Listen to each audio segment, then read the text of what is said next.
Hello, everybody. These are 5 things that I wish that I heard when I decided not to go to college.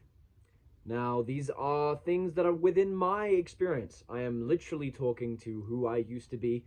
And so, if this does not resonate with you, if you do not feel where I'm coming from here, then yeah, just get out of here. You don't need to stick around. It's fine. Okay. But if you do kind of feel some connection and recognize that you're a similar kind of person to me, then this might be useful information for you and could save you some time. So I'm specifically talking to people who are 18 years old or young in that age range and are figuring out if they want to go to college, if they don't want to go to college, or have decided that they're not going to college and maybe they're in the middle of that journey. But in general, this is just some things that I would say to you. Okay?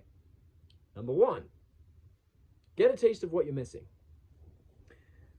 I'm somebody who, through experience, I learned that something isn't right. I can know in my mind that college and the college lifestyle and the party lifestyle and the dopamine chasing and all that good stuff isn't right. But with that being said, it's not until I have experienced those things that I feel the emptiness that they create, that I now have an emotional anchor that can allow me to move away from those pursuits. Some may argue that you'd be building habits in a certain direction and that you might get into a loop, but I think the emotional repulsion from not wanting to be in a situation where you're lost and confused, surrounded by vapes, so many vapes, then you can move away from that because you have a pull from a deeper place away from the college pursuit. So find some friends who are going to college, who are doing what you're not doing. Hang out with them, have a good time, bring some food, do the dishes, don't take away from them, don't be a leech, but utilize that experience to feel and understand exactly what you're missing so that you know that you've made the right decision. Number 2, don't expect miracles. You are taking the long path. You are not taking the short path. Some people, it's rare, but they don't go to college and they make it really, really fast. They're just, those really motivated, driven people who just, they just make it happen. They make it work. And those are the ones who are on social media. I'm not coming to you as one of those people. I am 6 years into this process and I'm not making $10,000 a month. I'm sending you this video from a trailer on a fridge. Okay, this is a fridge in a trailer. So I have not by any means made it, but I have enjoyed the process so far and I still believe that I've made the right decision.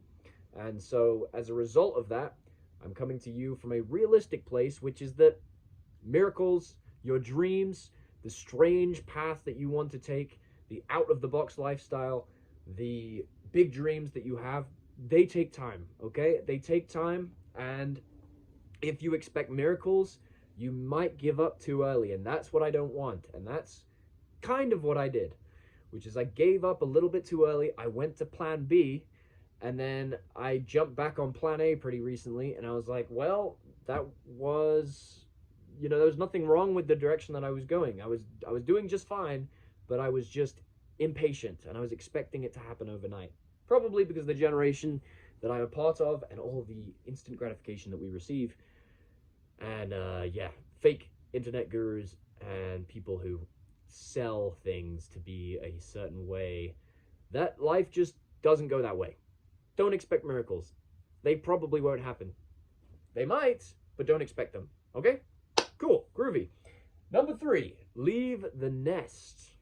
Again, experience from my own personal experience. Okay? This is coming from me. This is me talking to me. Being at home was difficult because being at home reminded me of being a child. And I entered an extended adolescence period because I was at home. I didn't have a fire under my butt and I needed one. And so getting out of the house really helps. In terms of the finances of getting out of the house, figure out a way to live cheap. You can do it. You might have to move far away. You might have to do some crazy stuff. You might have to team up with somebody. Whatever you got to do, try to make it work. And don't let the finances hold you back. Because when you're on your own, you build a sense of independence, a sense of confidence, and a sense of stability. And that is the real motivation. The real motivation comes from looking back at your own life. It doesn't come from videos. It doesn't come from other people's experience, including myself. Real motivation comes from what you've already done. And looking back at that going, damn, I did that. That's cool. Maybe I can do this. So get out of the house because it will help you to develop your life. Number 3, or number 4, explore your interests. Now, I said that I went to plan B, and then I went back to plan A. Am I upset about that? No. I am on a path, and I'm going through the path to get to those mountains, and I saw a little detour, and I saw a mountain that I wanted to climb that was on the side of the mountain that I was aiming for. And I said, you know what? I'm going to try this out for a little while. I'm going to see what happens. I'm going to see if this works for me. Ultimately, it didn't get me any closer to the mountain that I should have been aiming for and my mountain and my purpose and my direction, but it gave me skills. It gave me context.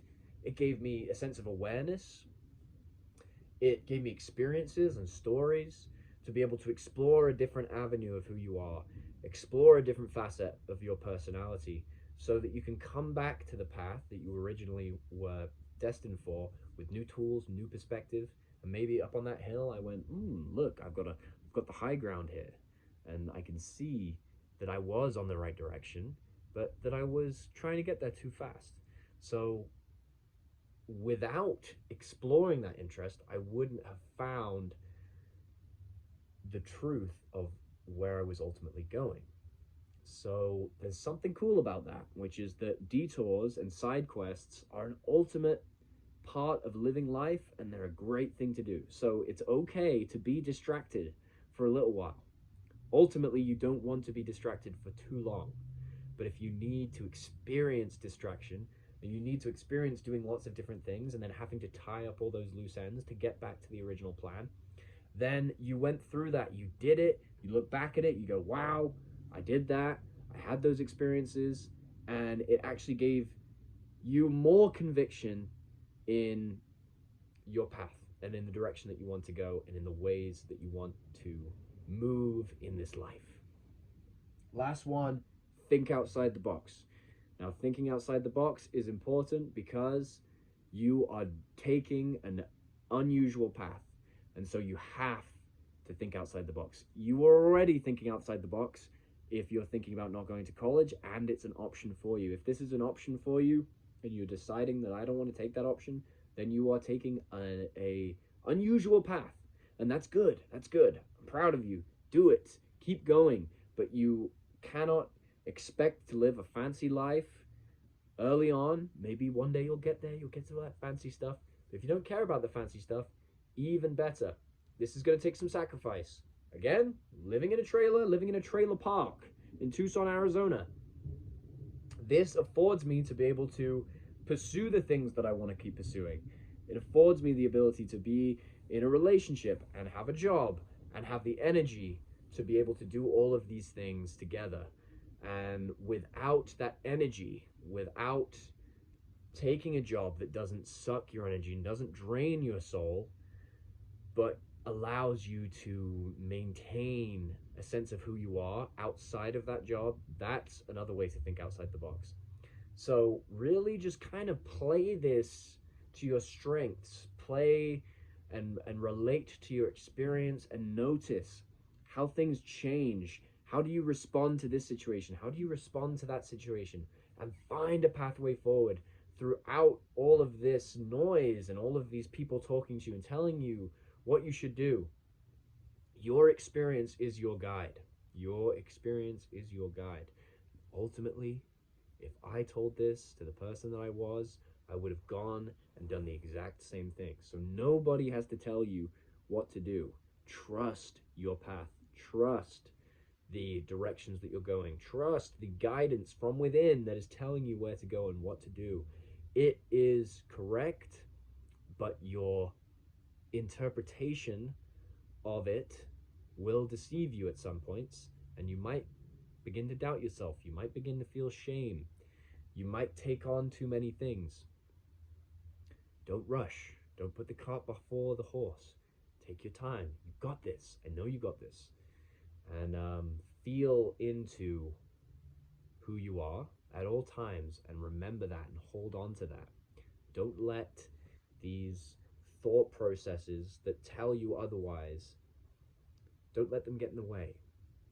Unwind yourself from both the depression that comes from not getting to where you want to be as fast as you want to, and taking the wrong path, because you're a human and everybody makes mistakes. Don't let that tell you what to do. But also, on the same end, don't let the inflation that tells you, I'm not going to college, I'm different from everybody else, they're all stuck in the matrix. That is just as damaging, if not more damaging. I personally overpromised what I was going to do and how I was going to do it, because I was coming at the journey from a position of inflation, because I needed that inflation, it seems, to be able to have the guts, I suppose, to say, no, I'm not doing what everybody else is doing. But you can do that in a humble way, and you can do that in a confident way, and you can combine the confidence and the humility to be able to take a path that is unusual. Confidence and humility is different to inflation and depression. If you inflate, if you get arrogant, if you get cocky, you will judge people, and the judgments that go externally will be targeted internally as well. And so when you do something that's stuck in the matrix, you'll blame yourself for it as well. So don't worry about any of that stuff. You got to be loose. You got to be free. You got to be passionate, because you're drawing a life. You're painting a life that's your life, that's different, that's unusual. People are going to be confused, but that's okay. That's what you want. It's okay for them to be confused, because they're not the ones who are aiming the ship. So to run things down, get a taste of what you're missing. Don't expect miracles. Leave the nest, explore your interests, and think outside the box. If you can do those 5 things, if you can also focus on energy instead of money and time, then that will allow you to have the freedom to breathe new life into things that you wouldn't previously have done, because you have this motivation that's coming from a place deep within. And you can't let people take that away from you, because that is your number one friend. That is your number one guide. If you can hold on to that, you will be okay. You will get to where you want to go. But it may take longer than you expect. So thanks for watching. Like, subscribe, all that stuff. I don't really care. Hopefully this is useful. I love you, and farewell.